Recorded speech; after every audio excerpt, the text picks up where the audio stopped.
आदाब, नमस्कार, अस्सलाम वालेकुम नाज़रीन। पल पल न्यूज के न्यूज रूम से मैं हूं आपके साथ नदीम अकरम। देश के सर्वोच्च न्यायालय में जजों के फैसले के बाद किस तरीके से सरकारें जजों के ऊपर मेहरबान होती हैं, वो चेहरा किसी से छुपा हुआ नहीं है। क्योंकि हमने बाबरी मस्जिद का फैसला सुनाने वाले जजों को भारतीय जनता पार्टी की तरफ से राज्यसभा में जाते हुए देखा है, तो वही तस्वीर हमने वो भी देखी है कि भारतीय जनता पार्टी के नेताओं को तरफ से किस तरीके से जजों को हार्ले डेविडसन बाइक गिफ्ट में दे दी जाती है। और जिस तरीके के फैसले लगातार सामने आ रहे हैं, उस पर सीनियर एडवोकेट सुप्रीम कोर्ट के ये कह चुके हैं कि देश के सर्वोच्च न्यायालय पर एक भरोसा लोगों का कायम रहना चाहिए। और बहुत अफसोस के साथ कहना पड़ रहा है कि लोगों का भरोसा जो है वो कम होता जा रहा है। देश के दिग्गज वकील कपिल सिब्बल ने जजों के सामने सुप्रीम कोर्ट में ये बातें कही। और जिस तरीके से सीजेआई योयो ललित योगी सरकार पर मेहरबानी दिखा रहे थे, उसकी तस्वीरें बहुत जल्द लोगों के सामने आ गई। जहां योगी सरकार की तरफ से जो सरकारी वकील बना करके पैनल में शामिल किए गए, उनमें सीजेआई योयो ललित के बेटे श्रेयस ललित का भी नाम सामने आया। और जब नाम सामने आया तो सोशल मीडिया पर जम करके हंगामा मचा और जम करके छीछा लेदर हुआ, जो कि तस्वीर लोगों के सामने आ गई। जहां लोग ये सवाल करने लगे कि जब सरकार के ऊपर कोई केस होगा या जिसको लेकर के लोगों ने याचिकाएं डाली होंगी, जब बेटा सरकार की पैरवी करेगा और सीजेआई जो हैं वो पापा होंगे, तो किस तरीके से लोगों को इंसाफ मिलेगा, ये सबसे बड़ा सवाल खड़ा हो जाता है। और जब बार बार सवाल खड़े हुए तो अब योगी सरकार को शीशा लेदर के बाद, हंगामे के बाद ये फैसला लेना पड़ा कि श्रेयस ललित को अपने पैनल से बाहर निकाल दिया गया है।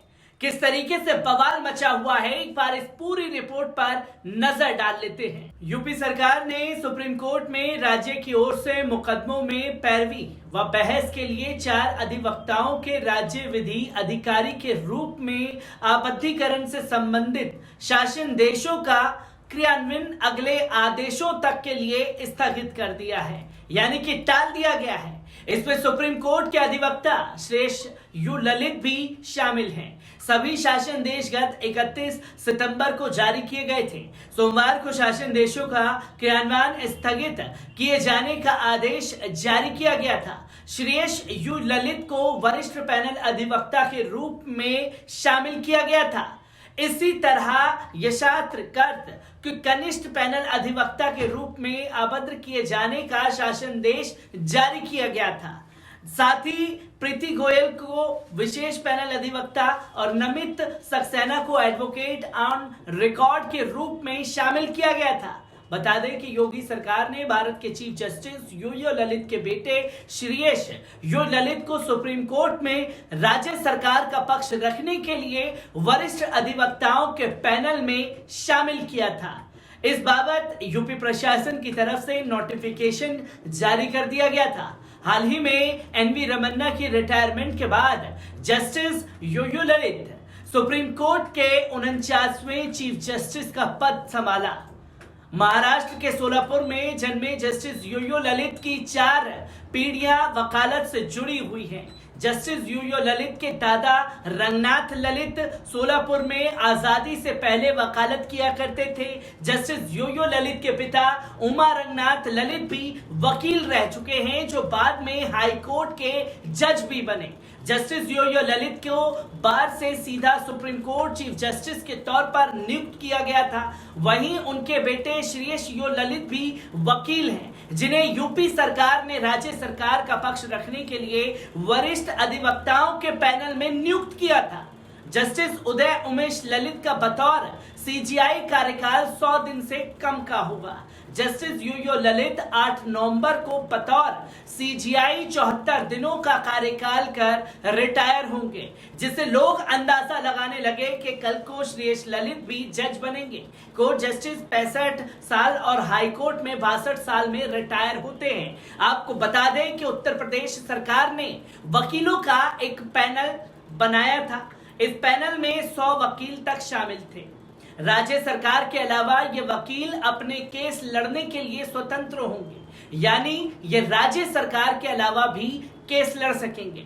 शनिवार को योगी सरकार के विशेष सचिव निकुंज मित्तल की ओर से अधिसूचना जारी कर इसकी सूचना दी गई। इस पैनल में कई एडवोकेट हैं। योगी सरकार की ओर से जारी अधिसूचना के अनुसार प्रदेश सरकार ने सुप्रीम कोर्ट में पैरवी के लिए इन अधिवक्ताओं को नियुक्त किया था। इससे पहले किसान आंदोलन के दौरान उत्तर प्रदेश के लखीमपुर खीरी में हुई हिंसा के मामले में सुप्रीम कोर्ट ने योगी सरकार को नोटिस जारी किया था। सुप्रीम कोर्ट ने इलाहाबाद उच्च न्यायालय के फैसले को चुनौती देने वाले केंद्रीय मंत्री अजय मिश्र टेनी के बेटे आशीष मिश्रा टेनी द्वारा दायर याचिका पर यह नोटिस जारी किया था।